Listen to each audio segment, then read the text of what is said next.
My childhood crush that rejected me suddenly declares she wants to be with me, just as I was about to propose to her younger sister. I am Victor, 26 years old, and my childhood friend, Amelie, is also 26. We are both from Las Vegas, Nevada. We grew up knowing each other since we were children, and our families eventually became close-knit, celebrating our birthdays, Christmas, and New Year's together. For as long as I can remember, I've always been in love with Amelie. She knew it, as did our families. Our parents always joked and made references that one day we could get married and unite our families even more. When we were 15 years old, I confessed my love to Amelie, but she rejected me. She said she didn't want it to affect our great friendship and that perhaps in the future, we could try something. Heartbroken, I accepted it. When we were 18 years old, about to enter college in Pasadena, I confessed my love to Amelie again, but she said no. She wanted to live life. She said she was going to college in Los Angeles, which surprised me since we were both supposed to have sent our applications to the University of Pasadena.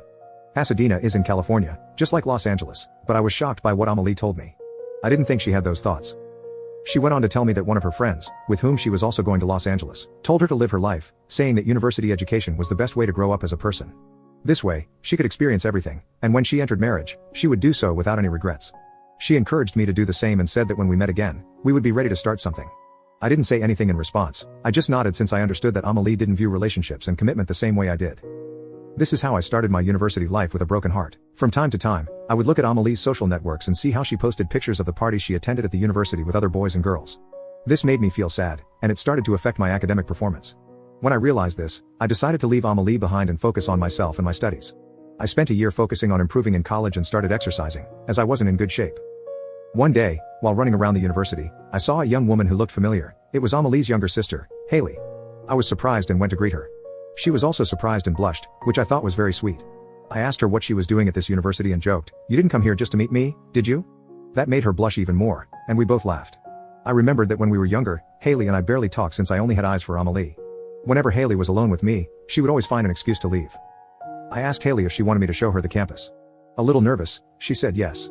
That's how our university years went by, and I got to know Haley better. I was surprised to see how much we had in common, and over time, I realized I liked her. I loved the way she looked at me and convinced her to exercise with me. Unlike Amelie, Haley had always been on the lighter side, and I was amazed by the incredible transformation she underwent. 2 years later, we decided to start dating because I had fallen in love with her, and she confessed that she had always had feelings for me.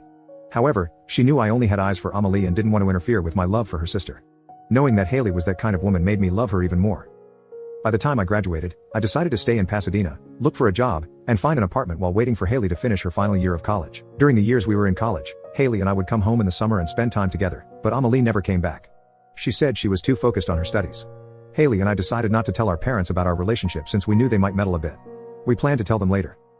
By the time Haley graduated, I already had a job where I could work happily. Since Haley had studied the same as I did, she could join the same company as me, but in another department. In case you're wondering, we both studied systems engineering. 2 years passed in which Haley and I focused on our relationship and our work. I had prepared a surprise for Haley. I wanted to propose to her in front of our families. So, I took 2 days off work to go to my parents' house, where both our families would gather for the weekend. I wanted to give her the surprise then. On Thursday, I mentioned to Haley that I had to go to my parents' house for something not very important and told her she could join me on Saturday. She looked a little confused but said she was fine with it. When I arrived at my parents' house, they greeted me warmly, and so did my sisters. My mother then said, "See who's here." When I turned to the living room, I saw Amelie. She got up quickly to greet me and tried to kiss me on the cheek, but I pulled away. She looked confused, and my mother told me, "Son, get ready because in the evening, we'll all get together for dinner." I knew that meant my family and Amelie's family were going to meet for dinner. I thought it was fantastic since with everyone there, it would be easier to share my surprise with them and Haley. I spent the rest of the day talking with Amelie and was surprised by everything she said, how much fun she had at parties and how she had hooked up with a lot of guys. She talked about it as if it had been a great experience and even said, "I hope you had a good time too," while winking at me. I couldn't believe everything she was saying. I just replied that I had a great time as well. That night, I told my parents I wanted to talk to them about something very important. They said, "Yes, we think we know what it is," and laughed. I thought Haley must have told them about our relationship. When we were at dinner, with Amelie's parents on one side and mine on the other, I tried to get everyone's attention. I wanted to say something important, and Amelie's mother and mine turned to look at me and smiled, which made me a bit nervous. But before I could say anything, Amelie spoke up and said, "Don't worry, Victor, I'll say it." She then turned to look at me and said, "Victor, yes, I accept to be your girlfriend." When I heard that, I couldn't help but be speechless and let me know if there's anything else. Update 2. My childhood crush that rejected me suddenly declares she wants to be with me, just as I was about to propose to her younger sister. When I got out, I went to my parents' house because my dad said Haley was there. When I arrived, I saw that Haley had a black eye. I asked her what had happened, and she said Amelie had attacked her when she refused to break up with me. Her mother also kicked her out of the house. I hugged her as she cried, and my mom said, "It's all your fault. If only you had told us about your relationship earlier, and if you hadn't given Amelie false hope, this wouldn't have happened." I asked, "What false hopes?"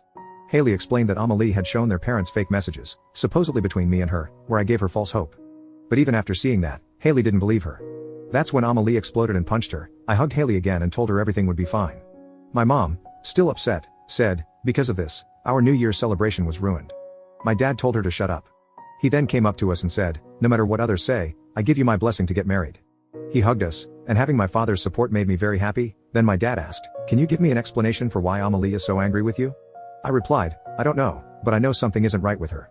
My mom didn't seem convinced by my explanation, so I let her look at my phone to show her that there were no messages between me and Amelie. Only then did she calm down and apologize for how she had acted. That's when Haley and I decided to return to Pasadena. As the days went by, my dad called me to tell me what had happened with Amelie. At first, I didn't want to hear it, but in the end, I decided to listen. My dad told me that days after we left, Amelie's mother discovered that everything Amelie had said was a lie. Amelie had faked those messages, believing that when we returned, I would accept her as if nothing had happened. When I heard that, I couldn't help but laugh, but my dad continued. He said it was also discovered that Amelie didn't finish college and was expelled for her immoral and irresponsible behavior. She never went to class and was eventually banned from flying on any airline for 10 years after driving her car onto an airport runway while under the influence of alcohol, causing a lot of damage. I was surprised by how fast karma caught up with Amelie, but I decided not to think about her anymore because I had a wedding to plan. When we returned to Pasadena, Haley gave me an incredible surprise. We're going to be parents. Haley and I are still debating whether or not to invite her parents to our wedding, as they did apologize to us over the phone. But to be honest, whether they come or not doesn't matter to me. All I want is for Haley to be happy, no matter what.